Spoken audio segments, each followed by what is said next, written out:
सैया सैया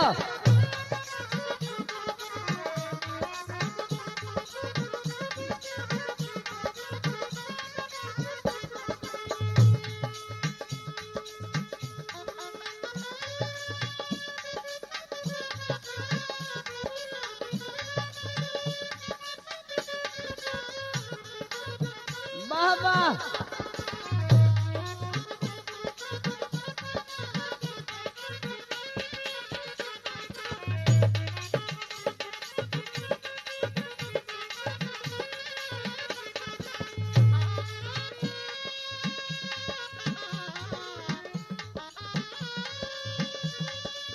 बाबा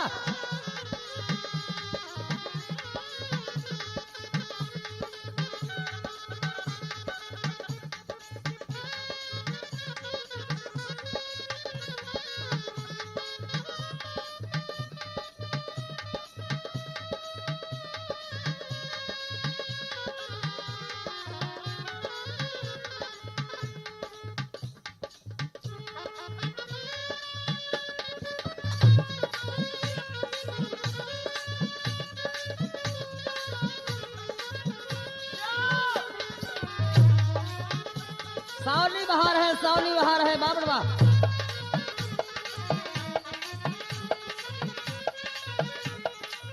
आओ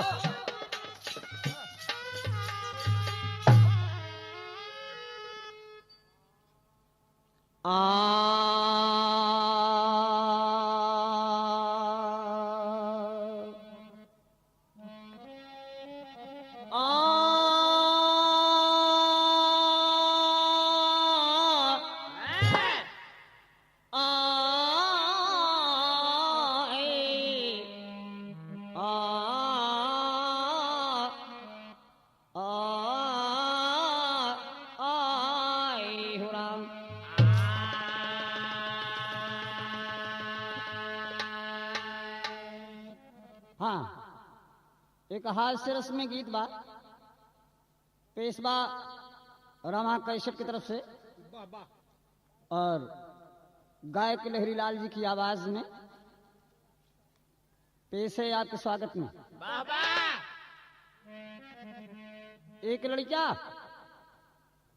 अपने माई बाबू से छेलाई गवा काहे बदे न रुपया बदे न पैसा बदे न खाए बदे छेलाई के बाद मेहरारू बदे भोरा शुरुआत गीत पे। एक दिन लड़का एक अच्छी बोला कि नाही भरई है अम्मा चोला डोला चढ़ के जब तक आवई नाही नार।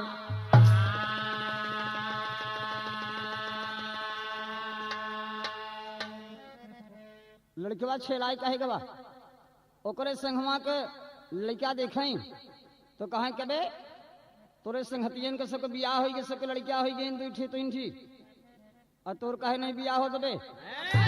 लड़कवा के ठेस लाग एक दिन अपने बाबू से कहा बाबू कहन कहा कहन तुम्हारा बियाह का नहीं करत हुआ। वाह वाह बड़ा मजेदार बात बा देखा गजल का टुकड़ा बा।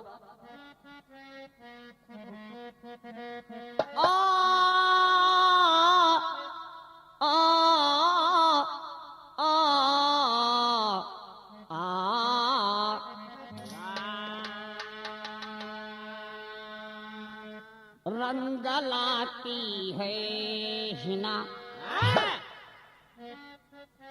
रंग लाती है हिना पत्थर में घिस जाने के बाद रंग लाती है हिना।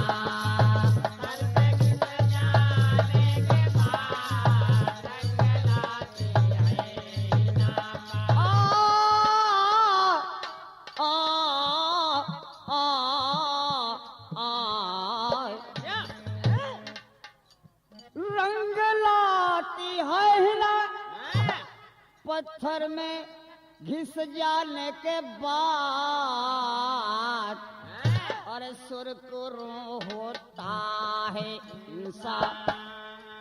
विचार करने की बात है गजल पर। रंग लाती है हिना हिना एक पत्थर की नहन्नी होती है जो नाई जिससे नाखून काटता है, वो रंग कब लाती है कि पत्थर में घिस जाने के बाद। सोने चांदी पर रगड़ो तो मजा नहीं देगी। और सुरकुरु यानी होशियार, सुरकुरु उर्दू का शब्द है।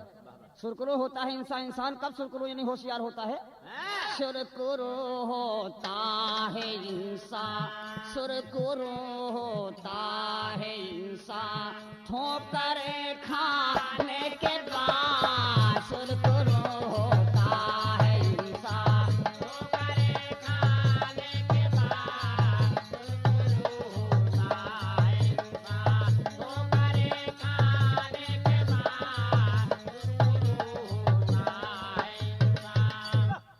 बाबा सुरकुरु होता है इंसान ठोकरे खाने के बाद। कहे जब आई बसंती बेला, जब आई बसंती बेला, जब आई बसंती बेला, कलियां खिल गई बागन में, कलियां खिल गई बागन में, कलियां खिल गई बागन में, कलियों पर भंवरे झूमे, कलियों पे भंवरे झूमे, कलियों पे भंवरे झूमे, अलिशोर करे रागन में, हलचोर करे रागन में, हलचोर करे रागन में। लड़का बाबू से बोला बाबू से बोला, क्या बाबू से बोला, कर दो अब मेरी शादी, कर दो अब मेरी शादी, कर दो अब मेरी शादी। बर्दाश्त नहीं होता है, बर्दाश्त नहीं होता है, बर्दाश्त नहीं होता है। देखूं घर घर सहजादी, देखूं घर घर शहजादी, देखूं घर में शहजादी। पायल पाँव में बाजे, पायल पाँव में बाजे, पायल पाँव में बाजे। घुंघरू आँखों को सरके, आँखों के झलके, आँखों के झलके। जब यहाँ चल लहरे रह की। बाबूजी मेरा मन फरके, कहे क्या कि पड़ोसन में सब लड़कन का देखी तो बियाह हो गया, दुल्हन सबके घर आई और हमार बियाह कहने करत हुआ। बोला बाबू रिश्ते गए कबे? तो हमसे बात करत हुआ बियाह है बदे। पढ़ लिख के होशियार हो जा, शादी करब जरूर करब। कहे ना ना शादी कब करबा? हर जल गई सारी बदन है, जल गई सारी बदन है, बात ये सुनने के बाद। जल गई सारी बदन है, बात ये सुनने के बाद। जल गई सारी बदन है, बात ये लेने के बाद। जल गई सारी बदन है।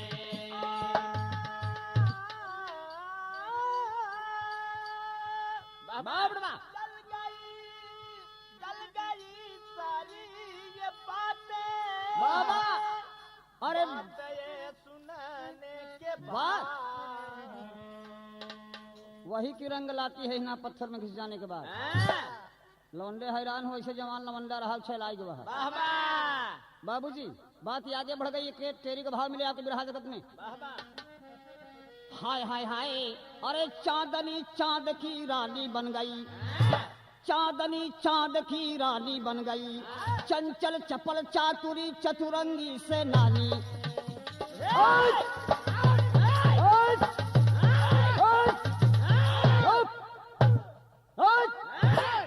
वाह वाह, ये लड़के बनता हुआ आई है। बाबूजी दिखा लड़का छेलाई गवा कि हमार ब्याह कैदा। कहे लगे ने बाबू बेटवा से, समझावत है बाबू के बेटवा पढ़ाई लिखाई के मजा कुछ और बा। कुछ पढ़ लिखला, कुछ दहेज भी मिली, दुल्हन भी बढ़िया मिली। लड़कवा कहा तो बर्दाश्त नहीं होत बा बाबू, सबका दुल्हन अड़ी में रंगना भर के पानी भरई आवत थी। हमार लवंडे जो साथी हम जोली हैं वो हमके बोली बोलत थी। हमार ब्याह कैदा दोनों पढ़ाई संग चले।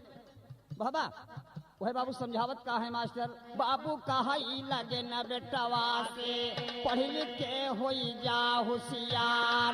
बेटवा कहा की कसरत करी हम, लखी पर सवई सब कैनार। क्योंकि दुई दुई भैन गदेला। हमारे जो हम जोली के हैं क्योंकि दुई गदेला हो गए, क्योंकि एक लड़का। क्योंकि दुई दुई भैन गदेला, केहू का आवत दिन दुई चार। जब आचर धई कन्हवा पानी करई, बड़ बछाती फटई हमार।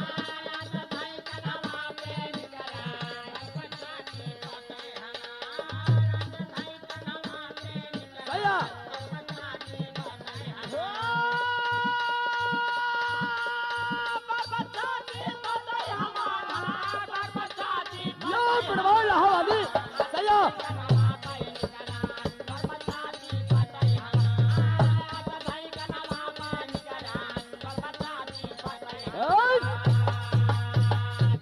आचर धई कन्हवा पे नहीं करें बरबस छाती फटे हमार। ई बात उ लड़कवा के मतारी सुनी। मतरिया आई कहा कि हे सुना कहन का कहन के बेटौना के बियाह कहना ही कह देते।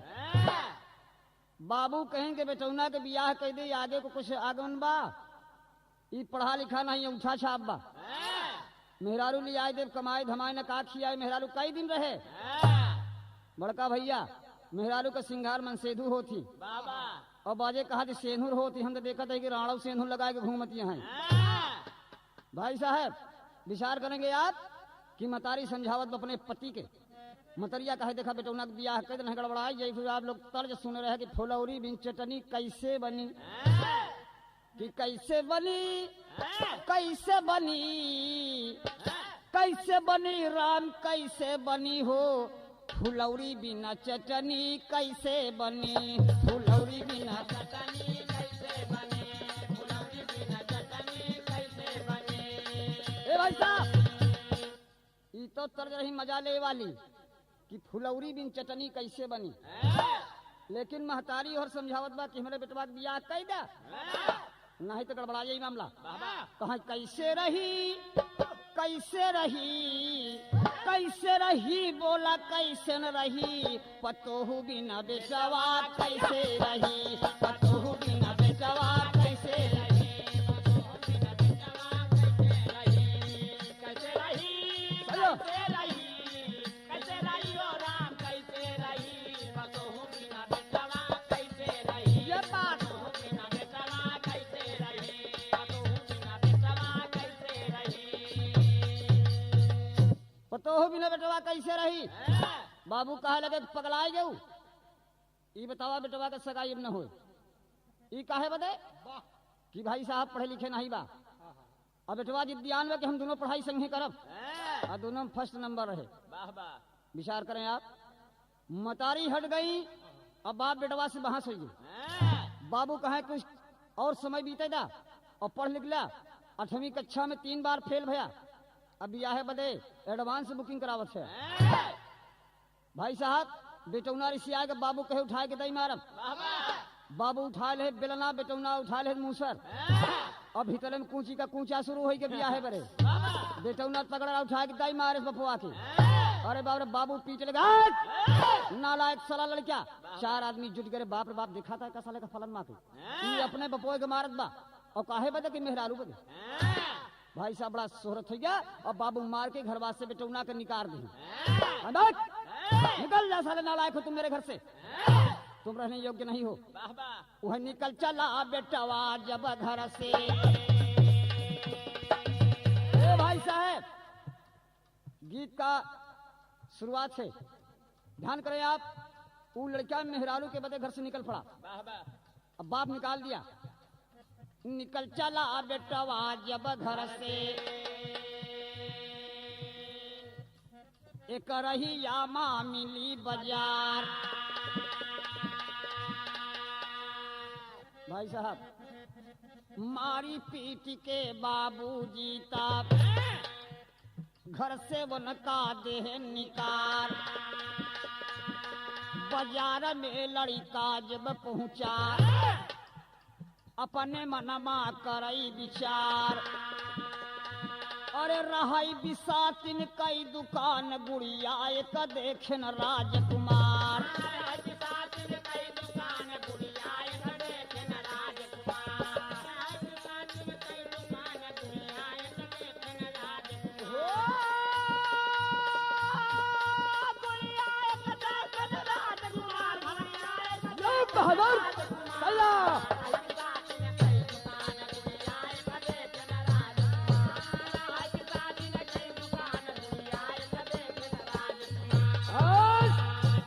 रहा बिसातन का दुकान गुड़िया के देखे राजकुमार।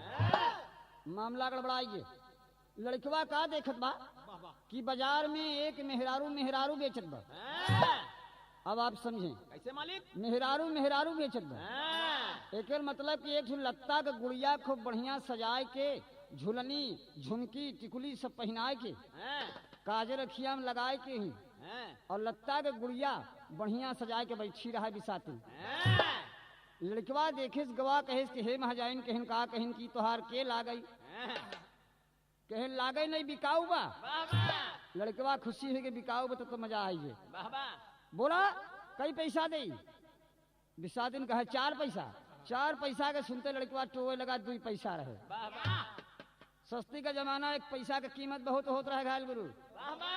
और कहन के ऐसा बा कहन का 2 पैसा के देबू। बोला अगर 2 पैसा के तो एहसान भी तोहार रही काहे कि हम यही दुल्हन के बदे घर से बाबू से मार पीट के निकल पड़ा ही।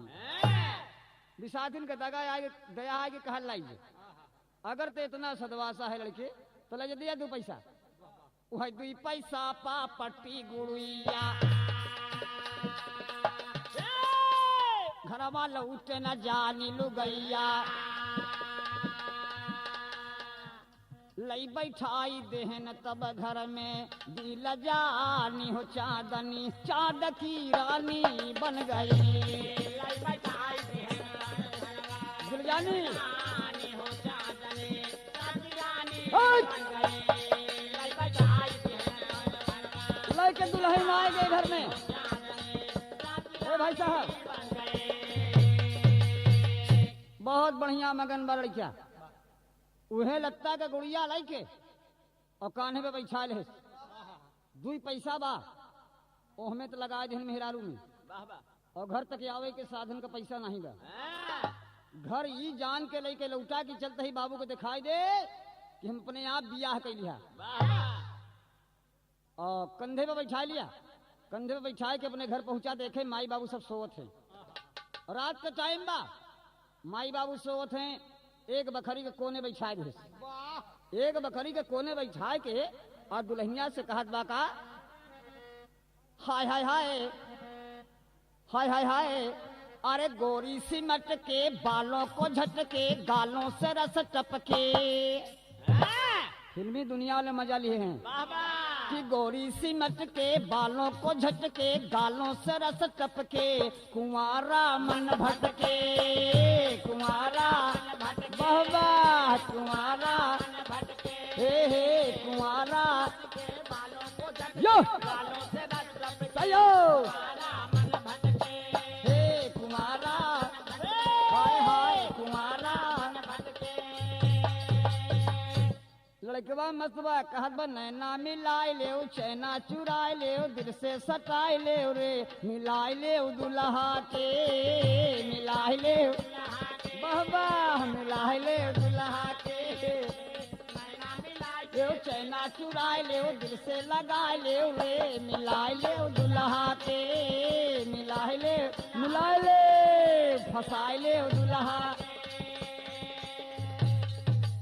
ए बाबूजी ऊ गुड़िया अतरे में बैठी लत्ता का गुड़िया का समझत बा जे हमें जान नहीं बा बाबूजी का समझत बा और लड़का कहत नैना मिलाए ले चैना चुराए ले दिल से सटाए ले रे मिलाए ले साजन को। मस्त लत्ता का गुड़िया देखे लाली ओली लगाए हुए कपड़वा में। भाई साहब जो लावत में लेकिन लत्ता का गुड़िया कुछ बोलत नहीं बा।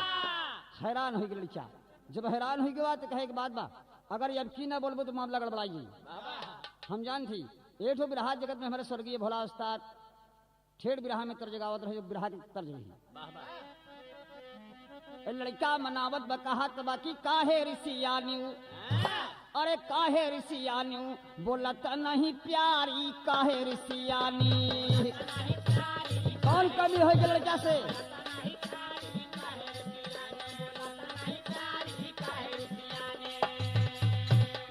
काहे ऋषियानी बोलत नहीं प्यारी। बोला कौन से कमी बा और लड़की ना बोलत बा। आप संभाला कहत बा कि कौन हमसे गलती हो गई काहे ऋषियानी बोलत नहीं प्यारी और काहे नाही बोली हमसे सोई बाबू माई।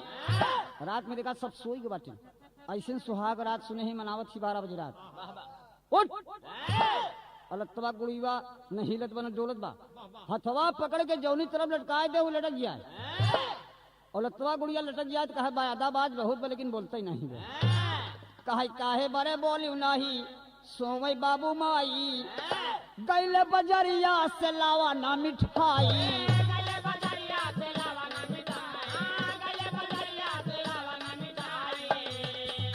गैले बजरिया से लावा ना मिठाई।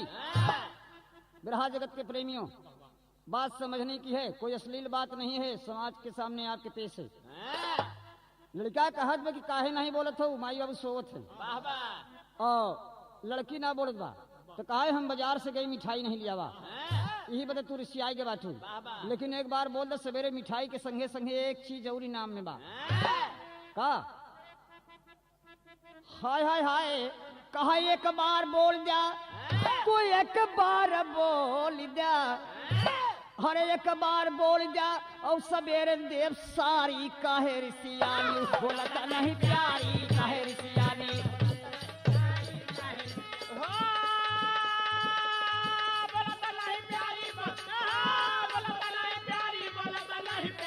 सही है हबा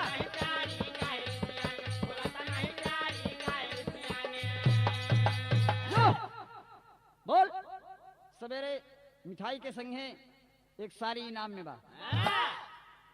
लड़की ना बोली बाबूजी मामला आगे बढ़ा के चलूंगा और एक तो लाठी रहे उठा ले एक तो लत्ता का गुड़िया और कहा अब की ना बोलबो तो लाठी मरबे के होश खराब हो जाए चांद डाली 2 पैसा रहा पानी तक न पिया तो का मोल खरीद के लिए आए हम माई बाबू सब सोवत है लेकिन बाबू की महिम करीक्षा लगा दी कहते हम बिना बिया है कह दुल्हन लिया बा अतः बोलते नहीं है बोल लत्ता गुड़िया जान नहीं बड़का भैया बोले का वह डंडा उठाए लेहन उठाए कि एक डंडा मार देहन गुड़िया 1.5 हाथ उछर गई वह जैसे डंडा मारे वैसे उछल आई गुड़िया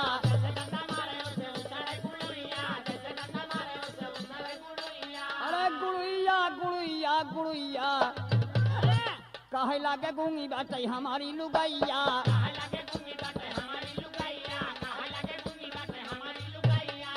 अरे तब दुई पैसा पे बेचे से व्यापारी काहे रिसियानी बोलता नहीं प्यारी काहे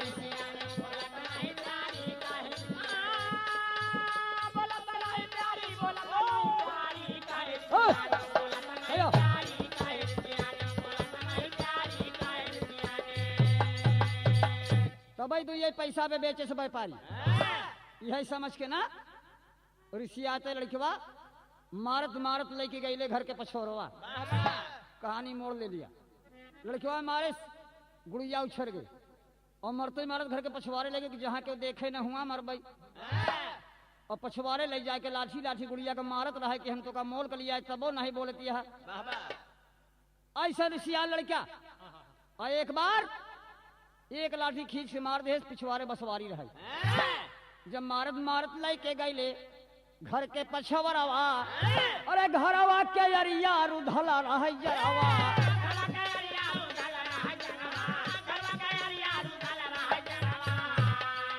अरे जरवई के बिचवा जरवई के बिचवा जार यानी कांटा चारों तरफ लूंधा रहा है बसवारी बीच में है वह जरवई के बिचवा में घनी बसवारी कहे रिसियानी चलो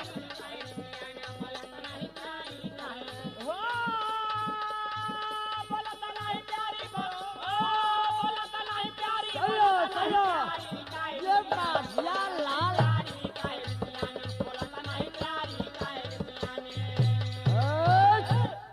काहे रिसियानी बोला तो नहीं प्यारी लेकिन हम ना बोले समझ में आए काहे कि एक डंडा खींच के मार दे और गुड़िया गड़बड़ाएगी गुड़िया गड़बड़ाए कहाँ के जाए कि बसवारी में अड़ज गई जब बसवारी में अड़ज गए तो लड़के बाद सोचत बा कि मामला गड़बड़ाई है दुल्हन ज्यादा नाराज होगी मार दिया ठो कजरी के तर्ज मौसम दे के गावे के बनहियो मास्टर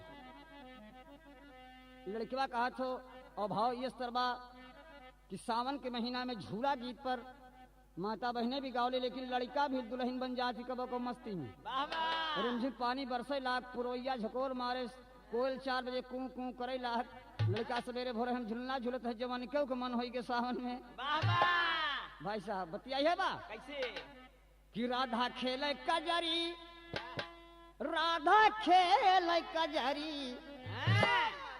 राधा खेले कजरी और कन्हैया धरैया चारिया चरिया बीचे लागल हो झालर मोतिया चरिया बीचे लागल हो झालर मोतिया चरिया बीचे लागल हो झालर मोतिया। राधा खेले कजरी कन्हैया धरैया चारिया चरिया बीचे लागल हो झालर मोतिया चरिया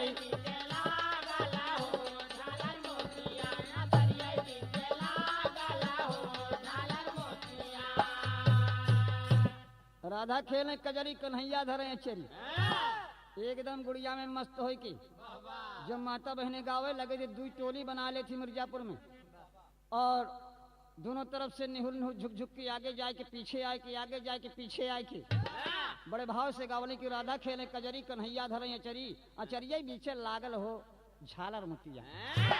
लेकिन देखा लड़किवा का कहत बा अरे दुल्हिया टक गईली जाके बसवारिया से जरिया बीचे लागल बा फुलवारिया से जरिया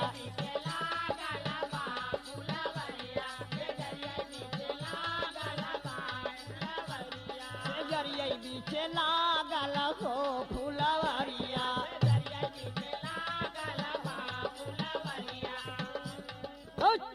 सेजरिया बीचे लागल बा फुलवरिया।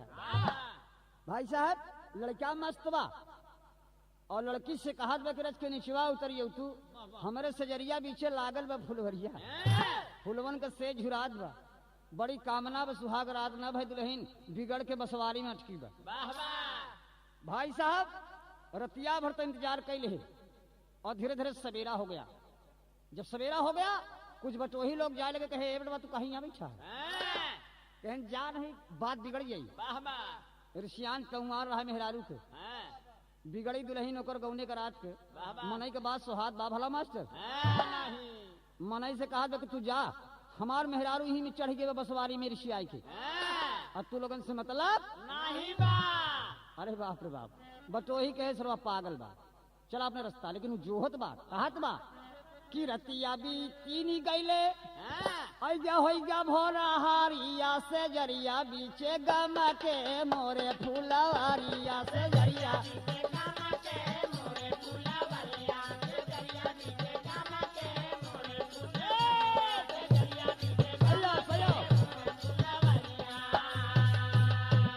भाई साहब दुल्हन ना उतरत बा मास्टर और सवेरे का पहर सबका देखत बा चारों तरफ से आदमी आवत जात हैं दुल्हन बिगड़ी बा। जब काफी देर नहीं उतरी तो सोचे लगा कि अब की बार अगर दुल्हन न उतरे तो हम मामला गड़बड़ाएगी। का गड़बड़ाएगी सोचत बा कि ही झखरवा में हम लठिया से मरबे ई लठिया से झाखर यानी वही जरवा में मरबे तो झखरवा का कांटा जो होला वो कटवा उड़ के ऊपर जाए तो करे गड़बई करे गड़े तो उतरबई करे कितनी बड़ी लंठ खोपड़ी लगाए बा। भाई साहब वही मन में सोचे नाही हरहा। भाई साहब मार दिया एक लाठी निकरी के भागल एक ठीक रहा कहा बात देखा बिगड़ के भागी मर गिर जानी चांदनी चांद की रानी बन गई। एक डंडा खींच के मारा और उखड़ा निकल के भाग निकला अपना जान लेकर के।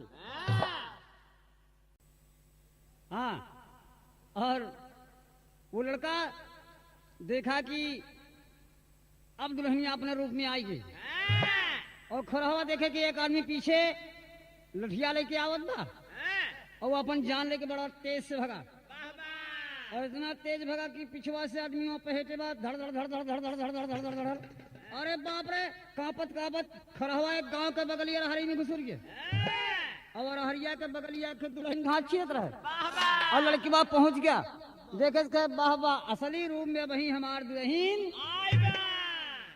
आप संभाला मामला आगे बढ़िए और खड़ा घुसा का भीतरे में और हरी के अंदर बा अहर दुल्हनिया के पहुंचा बगल इस देखे हमार दुल्हन पहले रूप में आएगी ईर्ष्या रही खांची खुरपा बदे और पकड़ के तीतिल छाप ले पिछवा से लड़की बा उठ के खुरपा उरपा बगली गिर गए। लड़की का कौन लड़की बा कहा तोर दुल्हा वही है ना निकाल तरफ लगत बा एक ठो हल बुलही ननद अपने भौजाई से पूछे तो सावन के महीना में झुलना दोनों झूलत रहे अब भौजैया ननदिया के बैठाए के झूला होत रहे ननदिया कहा ये भौजी कहन के एक ही प्रश्न हमका बतावा कि कौने महीना में कोयल का बोली निक लागत तर्ज बा कहा कवने महीनावा बोले कवने महीनावा बोले काली कोयलरिया बोले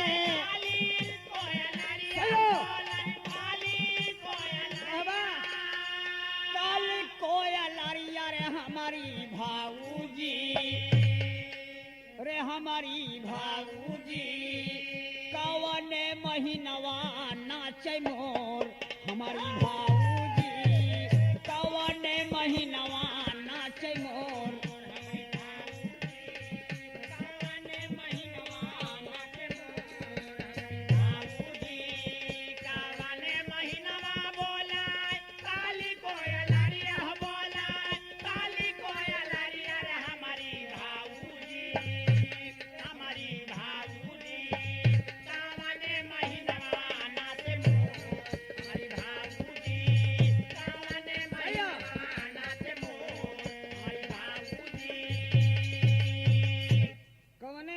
बोले काली कोयलरिया और कौने महीनवा नाचे मोर भौजैया चालाक रहे ननदिया से कहा कि भी बचनी तोर उम्र कम बा तो हमका का समझत हो कि सावन का महीना हम बता दे कि सावन के महीना में कोयल बढ़िया बोलत समझ ले हमार बात अब तो तोर टिकोरा के मोह समान बा बतावत बा कि ऐसा टिकोरा बगिया में लागत जब और चैत के महीना में जब कोयलिया बोलत तब नीक लागत हर चैत के महीनवा बोला काली कोयलरिया बोला काली कोयलरिया बोला काली कोयलरिया चैत के महीनवा बोले काली कोयलरिया जब पुरवैया 4 बजे भोरहिया में आयाम के बगिया में बहे लगत हो और भोरहिया में जब कोयल कू कू करत हो तो माना कि कोयल का बलिया शरीर में प्रवेश कर जात है वो बतावत बाकी चैत के महीनवा बोले काली कोयलरिया कि काली कोयलरिया रे छोटकी नाना दी कि हमारी नाना दी सावन के महीनवा नाचे मोर हमारी नाना दी सावन के महीनवा नाचे मोर हमारी नाना दी सावन के महीनवा नाचे मोर हमारी नाना दी चैता महीनवा बोले काली कोयलरिया बोले काली कोयलरिया रे हमारी हमारी नाना दी सावन के महीनवा नाचे मोर हमारी नाना दी सावन के महीनवा नाचे मोर हमारी नाना दी लड़की घबराई गई और लड़का पकड़ लिया कहा कि देखा अब तू अपन सही रूप हमें दिखाओ अब ले 2 गोड़ी से 4 गोड़ी 4 गोड़ी से 2 गोड़ी बात सही हो बाबूजी लड़कीवा पकड़े बा लड़कीवा हल्ला मचावत बा हल्ला का मचावत बा कि पिया पिया कही के गोरी दिहली अवदिया गोरी दिहली अवदिया आई हो दिहली अवदिया दिहली अवदिया रे हमारे साजना कि हमारे साजना होइगा करे जावई में कोर हमारे साजना होइगा करे जावा में कोर हमारे साजना होइगा करे जावा में कोर हमारे साजना होइगा करे जावा में कोर हमारे साजना आवाज दे रही है अरे पूर्ववासियों अगर मेरी आवाज कोई सुनता हो तो मेरी इज्जत लूट रहा है लवंडा हाय हाय हाय ये बात सुन के गांव के लोगों दौड़े की कौन मेहरारू वरहर के खेत के बगल में चिल्लात बा भाई साहब दौड़ पड़े ओके दुल्हवा भी संगे के हमार दुल्हनिया से बरवा गई खचिया लेके वाह वाह उ सबसे अगवई पहुंच गए लाठी लेके कह बे हे लवंडे छोड़ लड़कीवा मोछा एक के खड़ा होके कहा हवे वाह वाह काहे ना लड़ाई फारत हुआ हाँ, जानत हो कि हमारे गांव में है अबे हमार दुई परानी का झगड़ा हो अरे बाप रे बाप जेके दुल्हनिया रहो खड़ा हुई कहे कबे तोर दुल्हन की हमार हाँ, कहे सभी हमार वो कहे हमार तो ले चौधरी साहब पहुंच गए वाह वाह गांव के लोग सब घेर लेन कहीं का बात हो अरे कहन देखा ये लड़का कहाँ का हो चौधरी कहन का मुन्ना का बात हो कहन बाबू जी देखा तो सियान है यार हमारे दुई परानी में झगड़ा बा वाह वाह हमार दुल्हन सियार है खाची खुरपा कारण हाँ,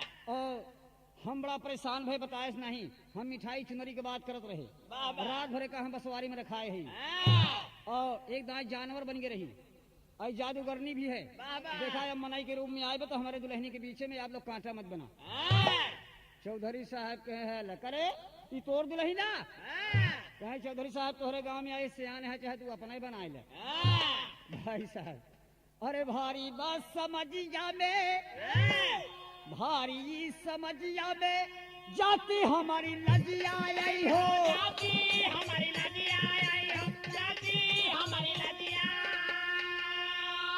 अरे जाती हमारी लजिया रे हमारे दूल्हा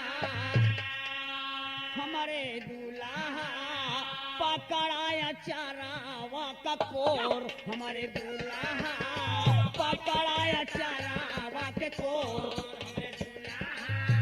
पकड़ाया तारा मत को हमारे दूल्हा हमारी समाजिया में हे लुंडे जाती हमारी नदिया आई हो ले जय कलाकार हमारे बाबा हमारे दूल्हा पकड़ाया तारा मत को चलो पकड़ाया तारा मत को हट! पकड़ाए चरवा के कोर हमारे दुल्हा देखा ये हमारे इज्जत लूटत बा ये बेईमान कहे देख हमारे लोगन के बीच में बात होत बा तो हमार मेहरारू है तई मत बात कर और नहीं मुंह खोल के भट्ठास दिखाई देवे तो मुंह दिखाई नहीं मिले वाह वाह बताओ दुल्हनिया कहा बतेश यार का नाती ये कहाँ का धिंगरा पकड़े बा अपन दुल्हन बनावत बा चौधरी साहब फैसला करते बाबूजी देखा समाज से बात बा सामाजिक आदमी है चौधरी साहब जैसे अब प्रधान होती मुखिया होती ये लोगन तो मुखिया होते रहे पहले मुखिया साहब सब फैसला करते रहे 5 गांव को मुखिया कहे एक फैसला हम कर दे भाई कहन का कहन देखा ये दुल्हन जोन बा मालूम नहीं कब से पकड़े बा पहली बात दूसर बात कौन जाति है तीसर बात अरहरी के खेत में भाई साहब आप लोग समझा तीनों बाचा बन ही बा बोला फलाने अगर की दुल्हन ले गया तो 8 गांव को तो का भोज दे के पड़ी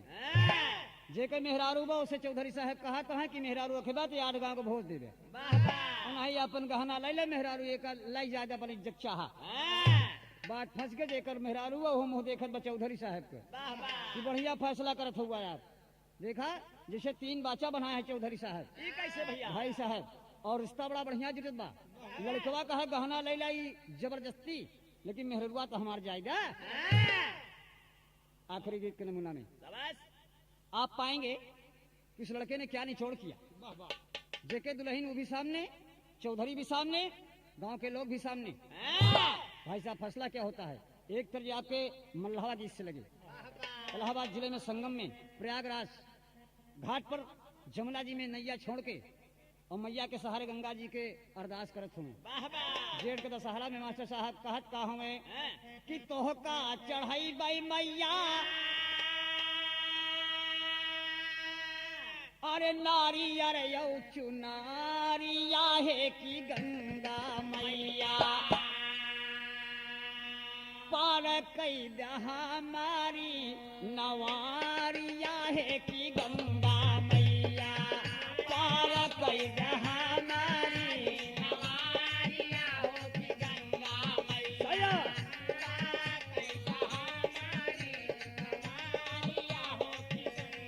मैया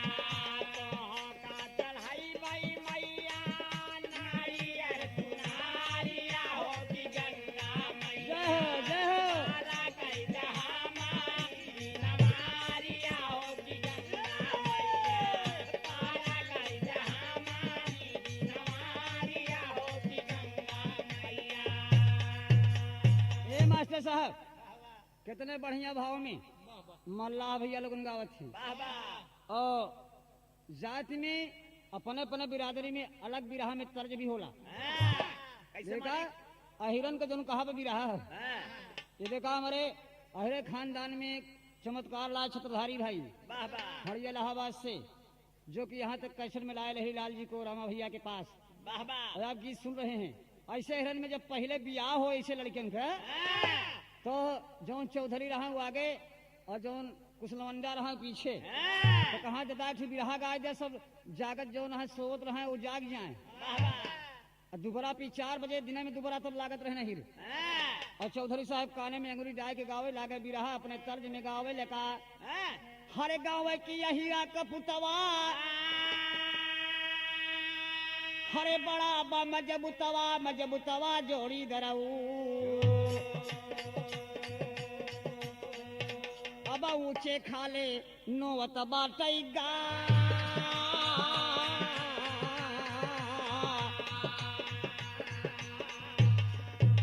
भाई साहब अहिरा के पुतवा बड़ा मजबूतवा ऊंचे खाले नौवत बाटे।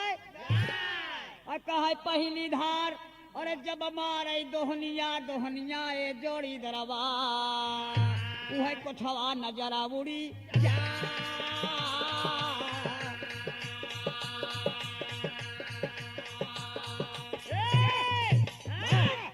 यह बतिया पर खियाल आ गए ठुयो लोग गीत के। देखा भारतीय भैया लोगन जब बारात के बात याद आ गई गावत में कि भारतीय कहें कि जब हम गोड़े रह जावे तो दारू चाहिए 2 कूड़ा, और जब दुबरा लगबे तो दारू चाहिए 3 कूड़ा, और जब खाए लगबे दारू चाहिए 4 कूड़ा, विदाई पे चाहिए 5 भाई साहब। और जब पहुंच जाए तो 4 बीघा के दुरिया मास्टर साहब 2 कूड़ा दारू मिल जाए और लगाए लें गिलास में गिलास लड़ जाए और झूम पड़े, और जब पी लें और पी के ढेर खेतन में चल दे तो मोटर कार नहीं रही, मारुति कार नहीं रही, तब बेचारे पैदल जाए डोला पर से दुल्हन लिया और पी ले ढेर की चलत है या लड़खड़ाए लगे तो गावे क्या लगे हाय हाय महदहा पियाई का चाही महदहनी का तोरिया दूधाई पियाई का लाली गा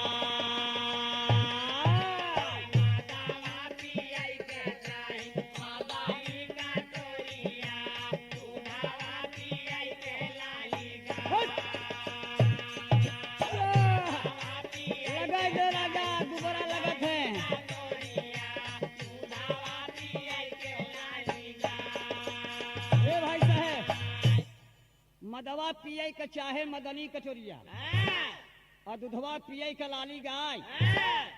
और आगे बढ़िए भाई साहब तो दोबारा में जैसे अब की नाच गाना होला, पहले बजनिया में एक गुजरिया बनाई देती डांस हो लगता हाय हुक हाय हुक हाय हाय हाय हुक हाय हुक हाय हाय हाय हुक हाय हुक हाय हाय। ए लड़की मेरे सामने, कौन लड़की? दोबारा पे खिलौंडा का डुप्लीकेट मेहरारू बनाई दी, समीज सलवार पहनाई दी, दुपट्टा लहरा दी कमर में बांध के, वही में लौंडे मस्त हो जाए डिस्को डांस में। वो कहा लगी हाय हुक हाय हुक हाय हाय हाय हाय हुक हाय हुक हाय हाय हाय। ए लड़की मेरे सामने, ए लड़की मेरे सामने मेरा दिल ले जाए हाय हाय हाय हुक हाय हुक हाय हाय हाय।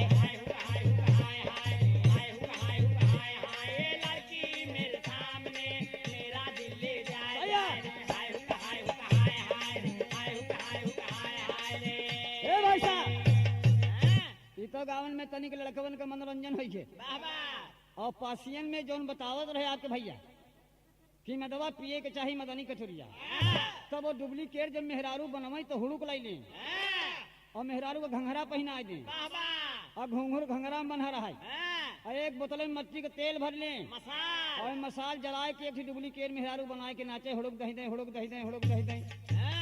तो मेहरारूआ कहा गया चलब गया चलब गया चलब, और मनसधुआ कहा गया बड़ा कीमती बा।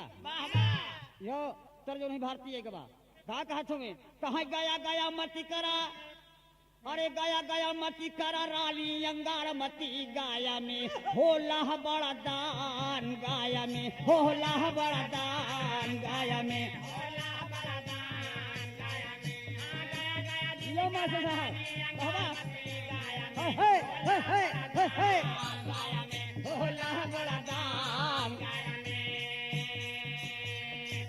देखा इस शंभुनाथ मास्टर कैसन ढोलक बजाए एकदम जना सामने रहे हुड़क में अच्छा तो गाँव में कहा गया गया मत करा रानी अंगार मती गया में होला बड़ा दान गया में दुल्हन डुप्लीकेट वाली कहा जे कितना दान होला अरे कहा नौसा चढ़ाई राजा अरे नौसा चढ़ाई राजा अरे कहा लाली लंगोटिया ना वैसा रे कपिला वहाँ गाय ना वैसा हे कपिला वहाँ गाय ना वैसा रे कपिला वहाँ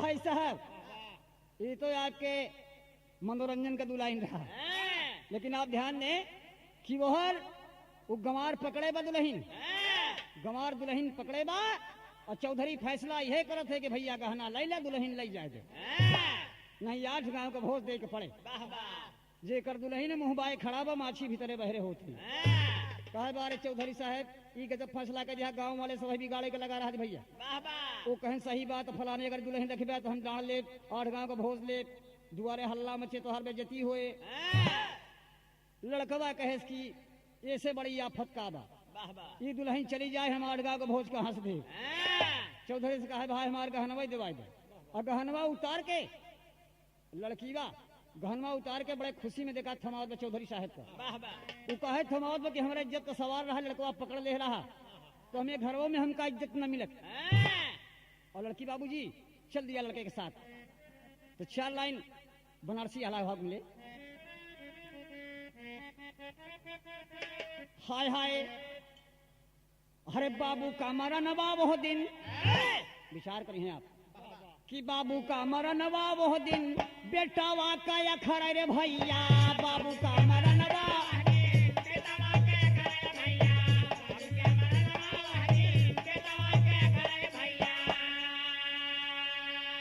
संसार सागर है दोस्त आवागमन है पिजड़े से उड़ जाई जह दिन सुगनवा माया का नगरी सपन हो जाए संसार ये ऐसा संसार ही है दोस्त कि 27 लोक में यही एक मृतलोक ऐसा लोक है जहां कि हर इंसान का फैसला होता है तो बाबू का मरना बेटवा के कौले दिन खल जाते जौने दिन द्वारे पे कर्जीदार आ जाते दोस्त लड़कवा सोचा था कि हमारे बाबू होते तो पूछी तो हम कितना रुपया ले रहा है इनसे यह दिन वो के खल गवा कि यही दिन दुबारिया पे अरे यार कर्जीदार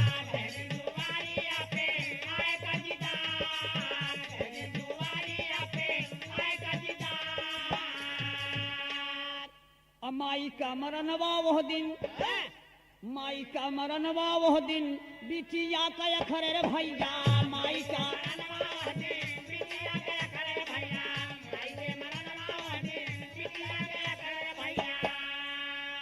और यही दिन दुबारिया पे माई का मरनवा विचार करें आप कि मतारी का मरना बिटिया का खलगवा कौन दिन कि यह दिन दुवरिया पहली बारात द्वारे पर बारात आई है उस बिटिया की मां नहीं है जिस बिटिया को सुहागन बन के डोली में बैठना है उस बिटिया के आत्मा से पूछा जाए कि उसके दिल पे क्या गुजरती है कौन मतारी इसको डोली में बिठाएगी आज यही दिन दुवरिया पे अब आज यही दिन दुवरिया पे अवलिन बारात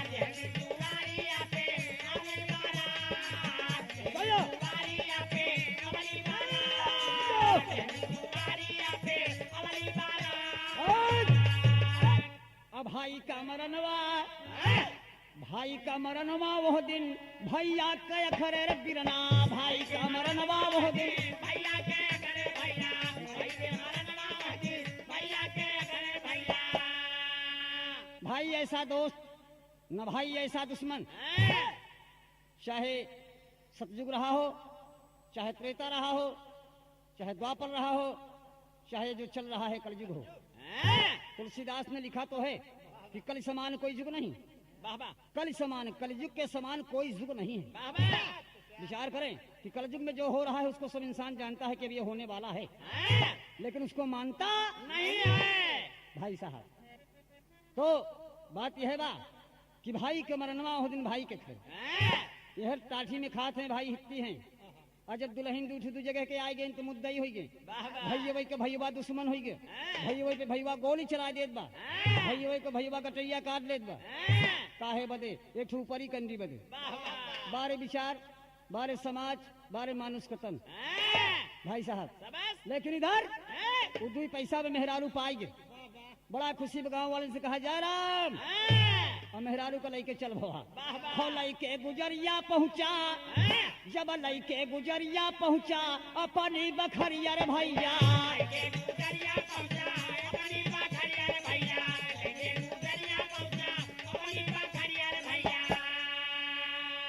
लैके गुजरिया पहुँचा अपनी बखरिया रे भैया, कहा आवा जावा जल्दी, कहा आवा जावा जल्दी बाबूजी हमार,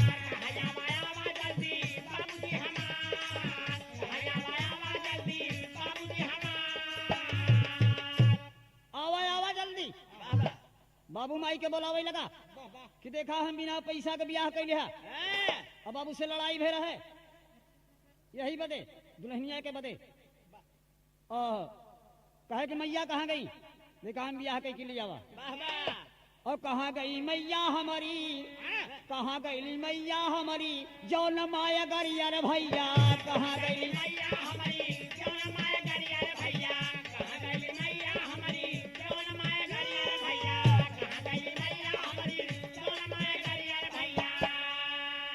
और दुल्हन के कारण दिहले, अब दुल्हन के कारण दिहले घरवा से निकाल, दुल्हन के कारण दिहले घरवा से निकाल, दुल्हन के कारण दिहले घरवा से निकाल। आई गई गुजरिया नाही घूमे हम भंवरिया रे भैया, आई गई गुजरिया नाही घूमे हम भंवरिया रे भैया, आई गुजरिया नाही घूमे हम भंवरिया रे भैया। माई और बाबू मारे रही रही किलकार, अरे करे ये कहाँ का दुल्हन हो, दुल्हनिया से कहा है पहले अम्मा बाबू को पैर छूले, दौड़ जा, और दुल्हनिया दौड़ के पैर छुए लाग तो माई बाबू सन्न हो गए कि कैसन बियाह के, तो सारी हाल बताए लेगे कि हम दुई पैसा के मेहरारू लिया ही, गांव भरे के जितना लौंडा हम जोली कहें कि मेहरारू ये मेहरारू से मुंह नहीं मिला सकत। भाई साहब अंतिम लाइन आप चचा पंधारी के तर्जुमे सुनेंगे, बिरहा जगत के सम्राट। अरे मगन भरनिया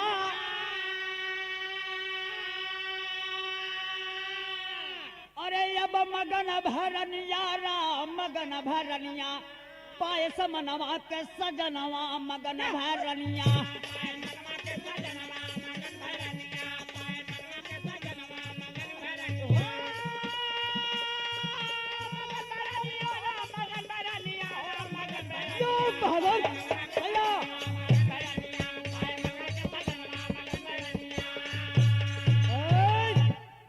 दुई पैसा के दुल्हन पाए मच गया हाहाकार,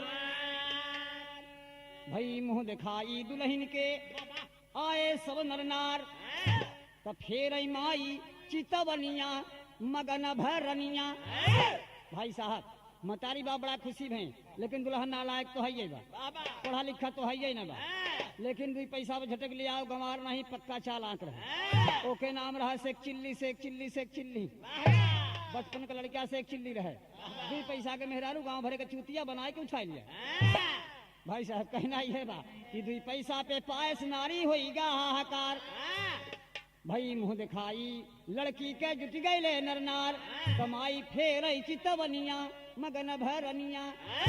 भाई साहब मुंह दिखाई होई गई, बड़ी दुल्हन नीक बा, गांव के लोग सब मुंह दिखाई में गावत ही बड़ी नीक लाग, का नीक लाग, क्यों कहा बनवा खपड़ैलवा छवावरे नए घरे दुल्हन आए, क्यों कहा भाई कहाँ का दुल्हनिया कौन जाती है कौन बिरादरी की है कहाँ से लाई आए, मामला यूं फंस गया जैसे हुआ फंसा रहा है चौधरी के। भाई साहब तो कहना है समाज की ओर से कि आप इस गीत में जो भावना पाए आप समाज के अंदर लंठे और चालाक में क्या फर्क होता है। आप विचार करें, यह गीत हमारे रामा कैसेट से प्रस्तुत किया जा रहा है, जगायक लहरी लाल जी की आवाज में इलाहाबादी की तरफ से। निचोड़ इसका यह हुआ कि वो गंवार नहीं चालाक है। गुरु भोला भय स्वर्ग के वासी आभा करे पुकार, कथन किया गुरु ननकुराम गुरु दयाराम का प्यार। बाबा कथन किया गुरु दयाराम गुरु ननकुराम का, वही चांदनी चांद की रानी बन गई। लहरी लाल जी तेरी चलती कलम तूफानी, चांदनी चांद की रानी बन गई।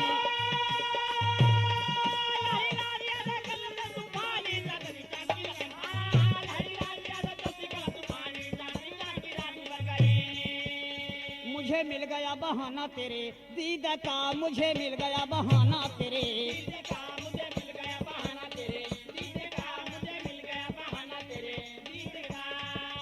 कैसी खुशी लेके आया चाँद, कैसी खुशी लेके आया चाँद, ईद का मुझे मिल गया बहाना तेरे दीद का, मुझे मिल गया बहाना।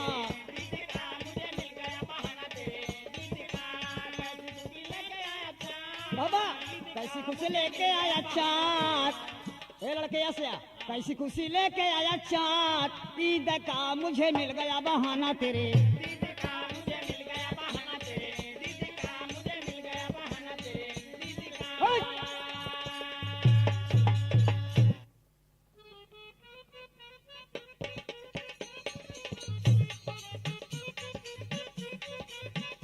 हाँ जो चलते रहो बेटा, क्या मेरा मुंह देख रहे हो। ये जो गीत आप सुन रहे हैं, ये आप रामा कैसेट की तरफ से प्रस्तुत किया जा रहा है, और ये गायक लहरी लाल जी इलाहाबादी की तरफ से रामा कैसेट की तरफ से आप इस गीत को सुन रहे हैं। और इस गीत के साथ साथ बिरहा जगत के प्रेमियों को लहरी के पार्टी शहीद नमस्कार बा। पार्टी के हारमोनियम वादक हमारे भौरा भगत सिंह, ढोलक वादक हमारे शंभू चंचल इलाहाबादी, और लहरी लाल जी के दाहिने हाथ कीर्तन के कलाकार लल्लू घायल इलाहाबादी, हमारे सहयोगी राजेंद्र मुन्ना की तरफ से आप एक गीत सुन रहे हैं, हम पार्टी शहीद आपका नमन है।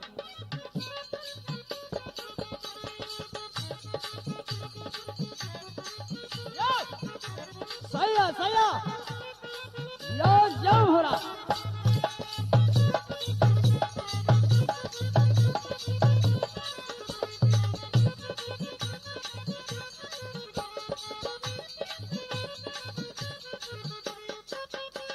आजा जब ना